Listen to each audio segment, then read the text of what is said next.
Welcome to the shadowy world of international espionage with dangerous assignment. Tonight we hear The Blue Lion set in the fog-shrouded streets of London. This episode comes from the Australian radio adaptation that brought these Cold War adventures to audiences down under in the mid-1950s. Australian actors recreated the American scripts, giving familiar stories a fresh interpretation while maintaining the globe-trotting excitement. The Blue Lion involves a passport racket, a very real concern in the post-war world. Displaced persons, refugees, and those fleeing the Iron Curtain countries created a black market for identity documents. Criminal networks exploited desperate people seeking new lives in the West. Agent Steve Mitchell navigates London's underworld where nothing is as it appears. The fog itself becomes a character, obscuring motives and hiding dangers around every corner. Pubs like the Blue Lion served as perfect settings for clandestine meetings and dangerous exchanges. What makes this series compelling is its immediacy. These weren't historical adventures. They reflected actual headlines, nuclear secrets, defecting scientists, smuggling rings, all ripped from contemporary news. The Cold War is calling. Your mission awaits.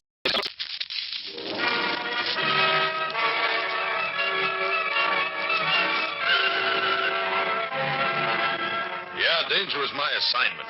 I get sent to a lot of places I can't even pronounce. They all spell the same thing, though. Trouble.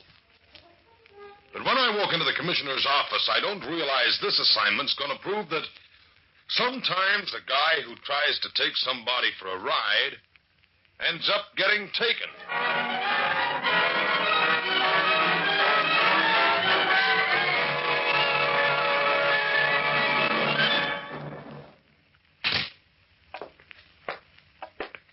Commissioner, you sent for me? The Blue Lion has sent us another guest, Steve. The Blue Lion? Pub in London. Acting on a tip, we arrested a man on his arrival here last night. His passport and other identification were forged. He's the fifth illegal entry we've picked up in a month. So how does the Blue Lion fit into the picture? And that's where these people picked up their phony passports. They don't know or won't tell us any more than that. I guess that calls for a visit to the Blue Lion, huh? Scotland Yard's given the place a clean bill of health, Steve. The owners are well-known, respectable, and I doubt that the man behind this racket is still using the place as a rendezvous since so many of his clients have been arrested. Any other leads, Commissioner? A very slim one, Steve. Our forger is a master penman, very clever, been in the business for years. We don't know who he is, but his work is, shall we say, distinctive. The trained eye of an expert can spot his artwork immediately. This is a lead? Several days ago, a crew of workmen found a small package behind some loose bricks in the basement of a house on St. Margaret's Mews in London. The package, wrapped in newspaper, contained half a dozen forged passports. Identified as our friend's work? Right. I see. So if I can find out who put that package there, I might find our master penman. Exactly. And the date on that newspaper, Commissioner? Brace yourself, Steve. April 29th, 1945. 1940. You mean that package was hidden away all that time? Right. I know it's a long shot and a cold trail, but we've nothing else to go on. Get over there, Steve. Check with Inspector Jellicoe of Scotland Yard. Find out what you can about that house in St. Margaret's Mews. Pick up the trail and nail the man who's running this passport racket. Well, that's it. You've got your assignment. Good luck.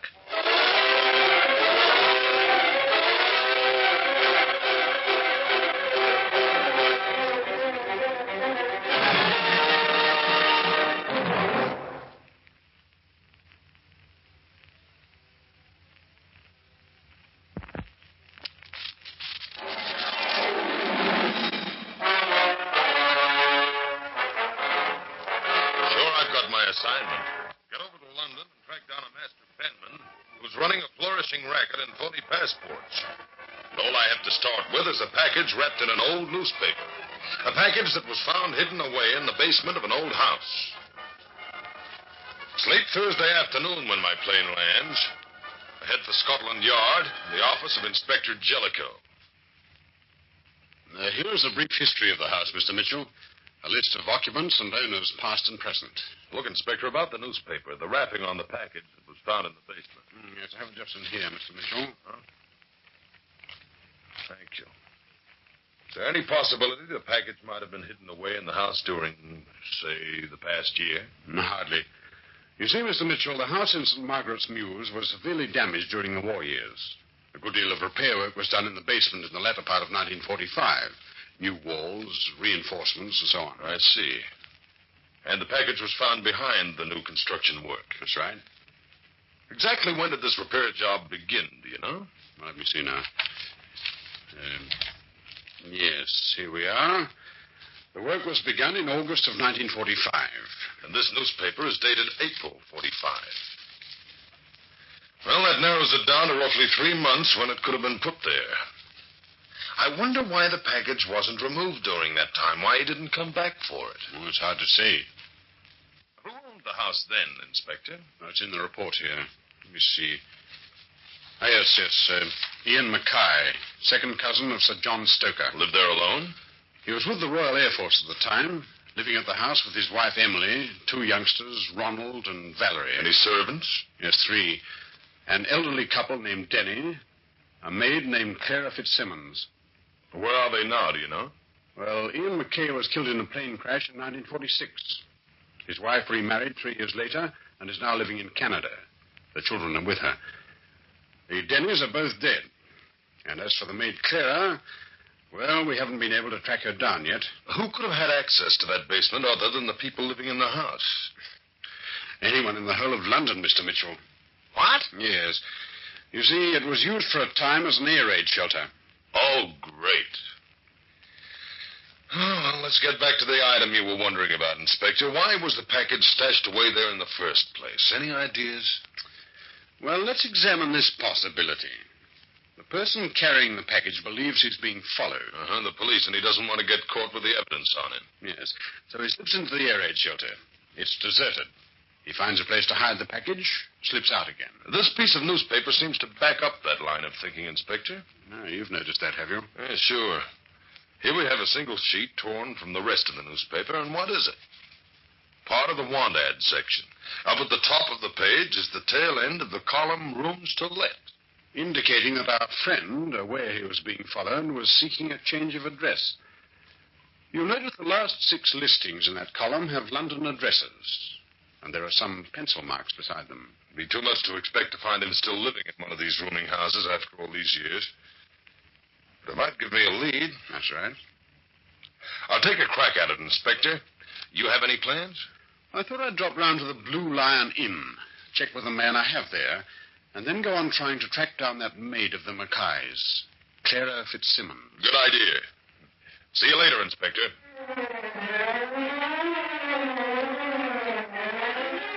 The odds on our long shot are growing. The chances I'll find the jet I'm after look slimmer by the minute as I start out with my list of addresses. The first one is a bust. The same goes for the next address and the next. Things must have been tough in April. 4 down and 2 to go. Now it starts to rain. I rush on to the next place, 61 New Romney Road. The landlady, a rather large one, greets me at the door. There's a pleasant air about her. And that air includes a faint trace of gin. She invites me to the parlor, and I settle down into a heavy, overstuffed chair. 1945, you say? Well, now, dearie, that's going to take a bit of thinking, I'm afraid. You don't keep a record of your boarders, Mrs. Farland? Never bothered to. Might I offer you a little nip of something? I always have a small glass before supper. Helps the appetite, you know. Well, thanks, but I'll skip this round if you don't mind. It also takes the chill out of one's bones. Oh, it's nasty weather out, isn't it, dearie? Yes, so it is. Now, about this advertisement, Mrs. Farland, that appeared in the paper on April 29th, 1945. I don't seem to recall it at the moment, but if you say so. Here's a copy of the paper. Oh, yes. So I see. 1945. Oh, we'd had it proper, if you know what I mean. 45 was a nasty year. It was dreadful. Them Nazi bombers over there day and night. I'm trying to locate a man who might have answered this ad, Mrs. Farland. But that was several years ago, dear. Oh, I know. It's going back a long time, but there's something in the back page of this paper that might spark your memory. It's a continuation of a story regarding Mussolini. Oh, him. What about him? He was killed at Lake Como the day before, April 28th, 1945. Was he really? That's right. Help any? Of course it does. I remember it clear as crystal, I do. Stella and a young man were supping with us. They just got married. Stella? One of me roomers. Been with me for 5 years. And not half a mo now. It was Stella's room was advertised in the papers. Of course it was. It all comes back to me now. I rented the room the very next day. And do you recall who took that room, Mrs. Farland? Oh, I'll never forget it, dearie. Never. It was a gent named Pinto. Jaeger's Pinto. Oh, I'm a good judge of character and all that, dearie, but Mr. Pinto was my first mistake. Oh, what happened? The police came for that nasty little twerp the day after he'd moved in. What? That's right. With his fine manners and all, he turned out to be a common burglar. Smash and grab man, you know. He got 5 years, as I understand. Thanks, Mrs. Farland. That's all I wanted to know.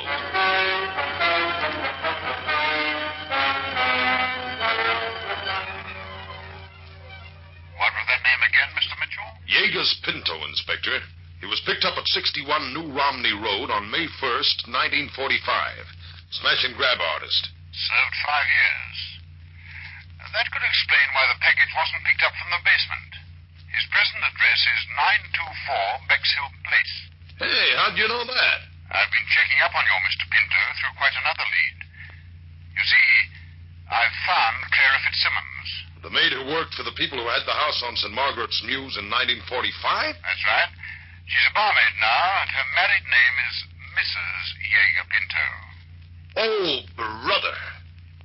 Hey, wait a minute. Did you say barmaid? I did. And just where is she working? Can't you guess? Yeah. The same pub where those people we arrested picked up their phony passports. The Blue Lion Inn. Right.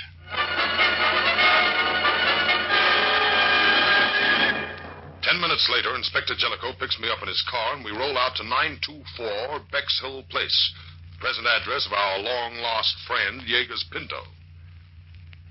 Stops raining as we pull up in front. We go inside, and the landlord gives us the room number we want. Then, just as we start up the stairs... Hey! Someone's shooting! Come on, right. Came from upstairs somewhere. Back hall, it sounded like. Yeah. Look. They're on the floor. Whoever handled that gun hit the bullseye. I hope it isn't. Turn him over. We'll take a look at it. Yes. Looks like we're going to have an audience. Now, the other boarders, no doubt. Look, keep back, everyone. No need to come too close. Yeah, now, what's all that blinking racket about? Blimey. He's been done in. Who are you? Cathcart's the name, sir. Sam Cathcart. You one of the tenants here? Bet I am. Blimey. Will you please go downstairs, Mr. Cathcart? All of you go downstairs and wait there. We'll be down to question you in a moment. Now, go along. Yes, sir. Blimey. Done in right under our noses. Well, Inspector, you recognize him? Yes, Mitchell. He matches the picture I have of him. It's Jaeger's Pinto, and he's been murdered.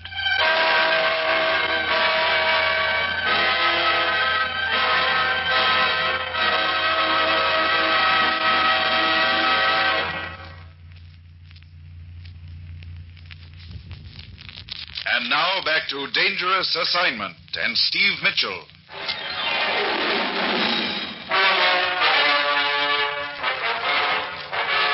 I set up headquarters in the parlor and got ready to question the boarders. While we waited for the first one to be brought in, the inspector said, Well, what do you think about it, Mitchell? Was Pinto the man you wanted? I don't reckon so, Inspector. I figure now that Pinto was not the passport forger. He was probably just his leg man. I agree. The forger is also the killer, I'd say. He killed Pinto to shut his mouth. Yes. Well, let's hope we get something from the other boarders. Something that will... Come in. Oh, Cathcart, come in. Sit down. Yes, sir. Blimey, this is awful, Inspector. The two of us was having a pint of beer up in his room not more than a few minutes before. Pinto's room? Yes. There was a knock on the door. Pinto went and opened it. Who was it? I didn't see. I was sitting on the other side of the room. I heard Pinto say, "Oh, it's you." Then he stepped out into the hall and closed the door. Well, I sat there several minutes, then just as I was about to go and see what had happened to him, blimey, I heard the shot. I ran outside and down to the back hall and, well, there was you two gents bending over his body. Sure, didn't half get a shock, I didn't. Blimey. The person who knocked on the door, Mr. Cathcart, did he say anything at all to Pinto? Not a word as I could hear, sir. Oh. Then you don't know whether it was a man or a woman. That I don't. Very well, Mr. Cathcart, that'll be all. Oh, please ask the constable to send to the next person. Righto. Poor Pinto. Blimey. Yes. Blimey. Well, he tells a straightforward story. Be interesting to know if it also happens to be a true one. Right now, that looks like anybody's guess. Come in. You wish to see me, Inspector? Yes. Your name, please. Walter Michaels. I'm an insurance solicitor. I was calling on a client of mine whose room is on the 3rd floor, Mr. Johns, but he didn't answer the door. Johns. Let's see. The landlord informed me that Mr. Johns had left the house for the railway station half an hour or so before the killing on a business trip. Say, what's the meaning of this? You've no right to prevent me, you know. Sounds like a bit of a row out in the hall. I'll take a look. What seems to be the trouble? Eh? Oh, this policeman will simply not allow me to go upstairs to my room. It's ridiculous. Your name? Johns, but I don't see what business... Will you step in here a moment, please, Mr. Johns? Well, all right. You needn't tug at my sleeve. I'm out of shape with the damp as it is. Now, come. Sorry. This is Mr. Johns, Inspector. How do you do? What sort of foolishness is this, Inspector? Oh, just routine questioning, Mr. Johns. If you'll just put your top coat on that chair... Look here, I'm in a most frightful hurry. Can't I make you understand that? I was almost to the railroad station when I realized that I'd forgotten some important papers, so I hurried back. Now your man tells me I can't even go up to my room to get them. Since when has it been... You see, there's been a murder, Mr. Johns. I said, since when has it been a murder? Quick, Scott!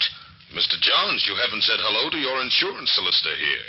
My what? Mr. Michaels here. He says you're a client of his. He called on you while you were out. What are you talking about? Aren't you a client of his?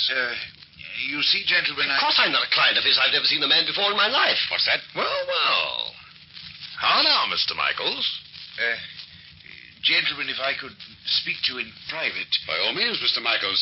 Oh, that'll be all for now, Mr. Johns. But I shall have to ask you to remain in the city and keep us posted as to your whereabouts for the time being. What? But my trip... Your trip will have to wait. But it's a business trip. Now, see here, you have no right to... That will be all, Mr. Johns. I shall speak to your superiors. Fine. I shall be glad to make an appointment for you. Oh! Sounds like my old college yell. Quite. And now, Mr. Michaels. Johns is right. We're not acquainted at all. So we gather. You see, I really came here to see Dora Mays. She has the room across the hall from John's. Your girlfriend? Yes. We had quite a row last night about my family. I had an appointment tonight to thrash the whole thing out, but she didn't show up. So you came here to her room? Yes, but she was out. That's where I was when I heard the scream. Why didn't you tell us this at first, Mr. Michaels? I was afraid it would get back to my family. I see. You chaps don't seem convinced, but that's my story. Take it or leave it. Before we take it, Michaels, we'll check it. But Michael's girlfriend, Doris Mays, still isn't back, so for the time being, there's no way of checking up on his story. I'll leave Inspector Jellicoe at the rooming house to continue the questioning. I borrow a police car and head for Mrs. Pinto's flat to break the news to her about her husband's murder. I always knew somehow he'd end up like this. I guess that's why I left him. You were separated? It's been a year now. I see. Mrs. Pinto, as I understand it, you were a maid in the house on St. Margaret's Mews back in 1945. That's right. That was where I first knew Pinto, before we were married. Did he come to the house very often then? He used to come to see me. Then one night he told me some wild story that he was some sort of government agent and was being chased by Nazi spies. Brother, what a story. I believed him. I was young and silly then. I let him hide down in the basement. Ah, so that's when he ditched the package of phony passports. What's that? Oh, nothing. Go on. Next morning, he was gone. Later, I learned he'd been arrested and sent to jail. As soon as he was out, he looked me up. I just started as barmaid at the Blue Lion then. He promised to turn over a new leaf, so we got married. But it didn't last very long, huh? I found out he was still mixed up in something shady, so I left him. A year ago, as I said. Did you see anything of him after that? Oh, yes. He'd drop in every now and then at the Blue Lion. But to see you? That's what he said. Well, maybe to carry on the business he was mixed up in. Well, what next? Well, just a few days ago, the police were round making inquiries. I didn't say anything about Pinto, after all. He was still my husband. You happen to know any of his friends? No, I can't say I wanted to. He ever mention the man or woman he worked for? Well, there was a gent he always used to turn to when he needed a bob or two. Tracer was his name, I think. Tracer? The old Tracer will fix me up, he always used to say. Hey, wait a minute. Tracer was probably a nickname, and it could sure fit a passport forger. That's probably the boy I'm after. Did you ever see him? Not that I know. Pinto used to talk to him over the telephone mostly. Uh-huh. Did you ever answer the phone when he called? Oh, yes. You think you might recognize his voice? I might. Is there a phone here? No, but there's a phone box down the street. Come on. I want to call the inspector and have him line up all the suspects for you to listen to.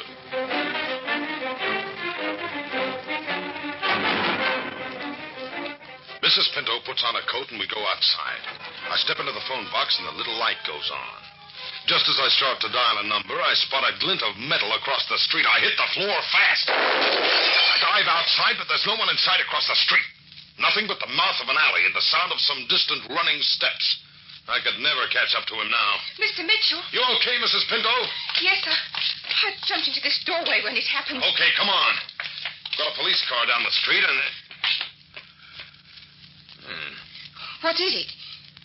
Mrs. Pinto, you told me you hadn't been out of your flat all evening, didn't you? Yes, that's right. Earlier this evening, while we were looking for Pinto, it started to rain. Well, what about it? It rained for just about half an hour. It stopped just as Inspector Jellicoe and I arrived at Pinto's rooming house. I don't see what all this is Your got to do coat with... sleeve is damp, Mrs. Pinto. Well... You didn't tell me the truth. You were out of your flat this evening during the time it rained. But... Yes, I was. Where'd you go?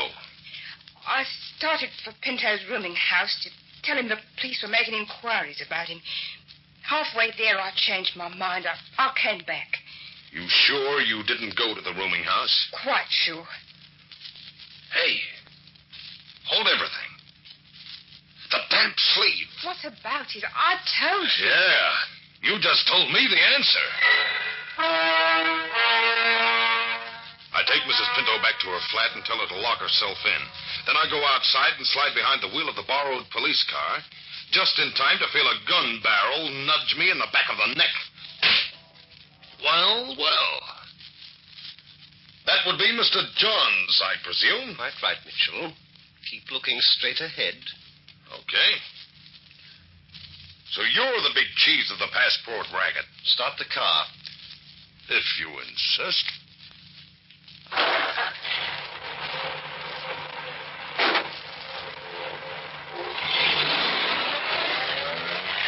Straight down the street. I'll tell you where to turn. You've been waiting for me here ever since you took that shot at me in front of Mrs. Pinto's, huh, Johns? Yes, I doubled around the block. And I walked right into a trap. Afraid Inspector Jellicoe won't have a very good opinion of me. That won't trouble you for long. Turn here. Gilbert Place. Where are we heading? A quiet room where you're going to phone Mrs. Pinto and have her join us. Ah, get rid of both of us, huh? Right. You may have seen me occasionally in the Blue Lion, and she's heard my voice over the phone. Can't afford to have her around. Left here. Epping Square. This where the quiet room is? Just keep driving. You'll find out presently. Mitchell, you knew it was me in the car as soon as you felt the gun barrel. How? When you put on the act about storming back to the rooming house for some forgotten papers, I remembered the sleeve to your suit was damp. But you were carrying your top coat over your arm. I see. That meant you got caught in the rain without your coat when you went out the first time. Your plan was to make a departure, then sneak back and kill Pinto, which you did. You also picked up your top coat. That's what tipped your hand when you came back the second time. Only it took me until now to put the pieces together. Rather neat. Now, Wait. Wait, that's a police car ahead of us. Turn around, quickly. Okay. Now back the way we came to the first turn right, then. No, it's another police car. What do you know? Slow down, I'm getting out. Sorry! You're not leaving, Johns. Let go my wrist. Let go of the gun. Drop it or your wrist goes with it. No, My, but you're hard to convince. Now, just sit back and we'll wait for our friends, the police. But how could they follow us? How did they know where we were? Real simple, Johns. This is a police car, remember? When I reached down to start the car, I also flipped the radio switch. We've been on the air all this time. The radio? Yep. You sang plenty. And that's how you got the business. Matter of fact, you might call it a singing commercial.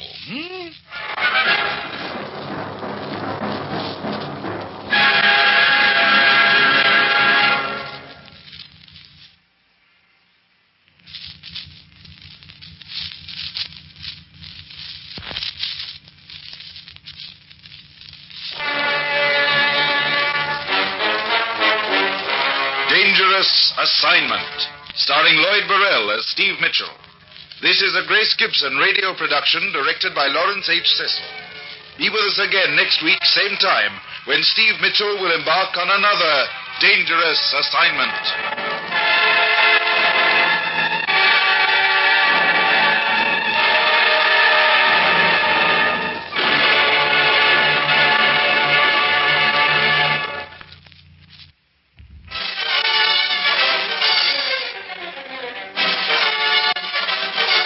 Baghdad, Martinique, Singapore, at all the places of the world where danger and intrigue walk hand in hand, there you will find Steve Mitchell on another dangerous assignment.